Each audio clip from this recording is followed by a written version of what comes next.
जब महाभारत युद्ध होने का निश्चय हो गया तो उसके लिए जमीन तलाश की जाने लगी। श्री कृष्ण जी बढ़ी हुई असुरता से ग्रसित व्यक्तियों को उस युद्ध के द्वारा नष्ट कराना चाहते थे। पर भय ये था कि यह भाई भाइयों का, गुरु शिष्य का, संबंधी कुटुंबियों का युद्ध है।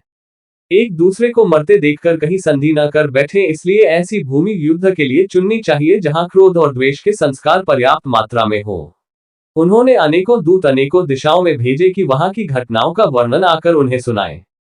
एक दूत ने सुनाया कि अमुक जगह बड़े भाई ने छोटे भाई को खेत की मैन से बहते हुए वर्षा के पानी को रोकने के लिए कहा, पर उसने स्पष्ट इनकार कर दिया और उलाहना देते हुए कहा, तू ही क्यों न बंद करावे, मैं कोई तेरा गुलाम हूं।